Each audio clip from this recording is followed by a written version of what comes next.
Why We Stay Home. Susie learns about coronavirus. Written by Samantha Harris and Devon Scott. Illustrated by Harriet Rodas. Now, Sleuth, what do good readers do before they read? You're right. They take a look at the cover and make predictions. Well, let's start with the title. Why We Stay Home. I predict this book is going to tell me the reason why we are in our houses instead of in school or out in the playgrounds. And I think they're going to use a character named Susie. Now, as I look at the illustration, I see what looks like a big sister and a little sister. I'm thinking Susie's the little sister, and I believe the big sister's going to talk to her about coronavirus. Let's read to see if our predictions are correct. Bing! Millie, are you awake? Susie asked. Susie was having a hard time sleeping, so she figured she would see if her older sister was still awake. I am now, Millie responded. What do you want, Susie? Bing! I'm thinking that Susie's having a hard time sleeping because she's thinking about the coronavirus. This is probably the plot or the problem in this story. Let me read to find out if my prediction is correct. I was thinking how happy I am that me, you, Mommy, and Daddy have been staying home together. It's fun, Susie replied. Yes, it is nice having Mommy and Daddy home with us, Susie, Millie responded. But we have to make sure that we remember the reason that we are all home right now. Bing! I know that usually in a story, the author introduces the main characters, who the story mostly is about, and the setting, the place where the story mostly takes place, in the beginning of the story. I'm thinking the main characters are probably Susie and Millie, maybe Mommy and Daddy too, and the setting is their home. I'm going to read on to find out if I'm correct. Yes, I know, Millie, because of coronavirus. But what is coronavirus anyway? Asked Susie. Bing! Coronavirus is a virus. A virus is a really small germ that you cannot see. There are other kinds of germs too, like bacteria and fungi. Germs are everywhere. They are on your bodies, chairs we sit on, and even the door handle to your favorite ice cream parlor. Bing! Some germs are good, some are bad, and some don't really do anything. The coronavirus is a bad germ, and it can make some people really sick. Some of the people at greatest risk of getting sick are Grandpa and Grandma, and Mr. Jones, our neighbor, whose body has a hard time fighting off germs. So everyone has been staying home to make sure we don't spread coronavirus to them. This is what quarantine means. Bing! Let me think about this. When I first started reading this story, I thought the author's purpose was to entertain me. But I'm starting to think he's writing it to inform me. He explained to me what are germs, what are their purpose, how they can be good or bad. He even told me what coronavirus is and why it's important for us to stay home during this coronavirus season. Yeah, I think the author wrote this to inform me, or maybe persuade me. Let me read on to find out. Oh, I see, says Susie. But Millie, since we've been at home, I really miss my friend Alex from school. I understand, Susie. It can be very hard not to see friends and family that don't live with us. But there are still ways that we can say hello to them. We can video chat with them on Mommy's computer. We can call them on the phone. And we can also send them messages to check on them.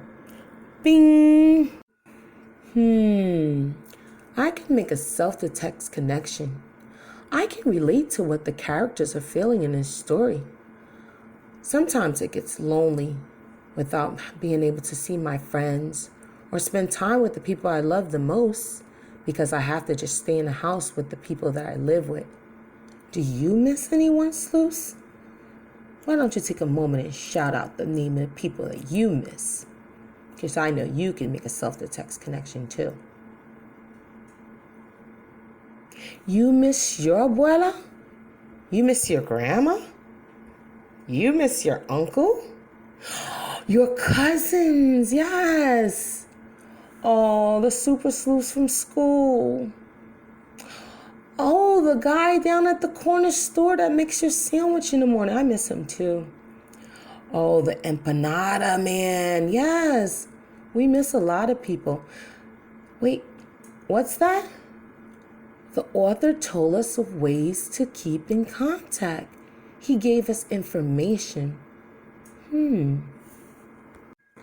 I wonder how Susie's going to use the advice that Millie gave her. Will she do any of those things to help with her loneliness? Let's read on to find out. Some people do not have mommies and daddies, or even sisters with them, and they are alone in quarantine. So it is important that we check on them. I understand, Millie. But Millie, Susie replies, is this how it's going to be from now on? Bing! I know that good readers stop to interact with the text and ask themselves questions. I'm going to ask my question. Self, do you think that this is how it's going to be from now on? Now, why don't you think about it? What is your answer? Write it in the box below.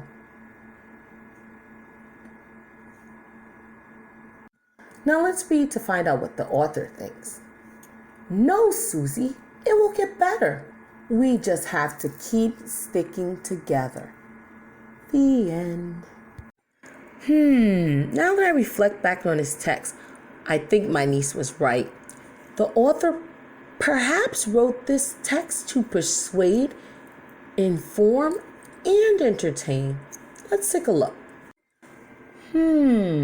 The author did entertain us in his text by using two characters that I can make a self-to-text connection with, and he used dialogue. If I look on page 1, it says, I am now, Millie responded. What do you want, Susie? That sounds like the author is trying to entertain us. The authors also give me information in this text. For instance, on page 5, it states the coronavirus is a bad germ and it can make some people really sick.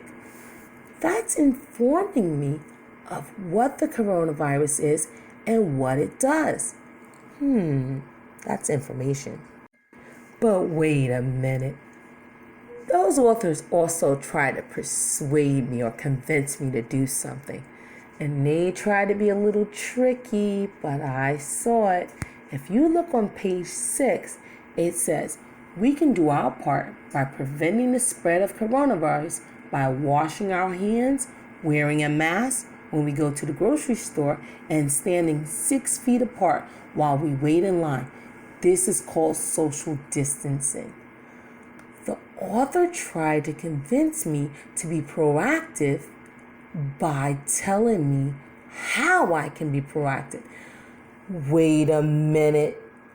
By George, my niece is correct. This text persuades, informs, and entertains. Awesome, awesome, awesome. So, Super Sleuths, now that you had the opportunity to jump inside my brain, as I did a think aloud about how I determine author's purpose for a text and supplied some textual evidence to justify or prove my thinking, are you ready to work together? Okay, great. Let's try. Sample number 1. Hey there, boys and girls. Are you bored? Are you tired of being home? Do you wish you could be at your favorite amusement park? Well, now you can. Come check out the greatest video game ever created in the 2000s. It's called the VisiVisor 2000. You guessed it. Boys and girls, in a flick of a switch, you can be transformed virtually from your living room to your favorite amusement park. It has the best optical illusions ever created. It can be yours for the lower price of 3 easy payments of $39.99. You heard me, $39.99. But if you act quickly, you can get it for one-time deal for a one-time payment of $69.99. You heard it right, $69.99. Act quickly. That's correct, Super Sleuths. This example was meant to persuade me. The author used language such as best, greatest, wonderful to persuade me to do something. So the evidence is the language that was used. Sample number 2. It is important to stay safe during this time by washing your hands, wearing a mask, practicing social distancing, and staying home as much as possible. Please adhere to the following information. Thank you and have a good night. That's correct, Sleuth. The author's purpose for this sample was to inform. The author gave us facts or information that will help us with a given topic. Great job. Sample number 3. It was Kevin's birthday, but he wasn't happy. He realized there would be no big party filled with lots of friends, cake and balloons, and that made Kevin sad. Kevin got up from his bed. He walked slowly down the stairs. He sat at the kitchen table, not saying a word, until Mom says, "Kevin, are you ready for the greatest surprise of your life?" Kevin looks up, wondering, what is she talking about? Then he realized there at the kitchen window were balloons floating in the distance. He got up and he ran to the window, only to find there was a parade of people going past his house. What? Are you kidding me? My very own car parade? Kevin was excited. That's correct, Super Sleuths. This story was meant to entertain you. We know it was a story because it had characters, setting, problem, and a solution. Great job, Super Sleuths. Now, it's your turn to practice on your own. Go to your lovely portfolios and check out the assignment that's waiting for you. Have an awesome day on purpose.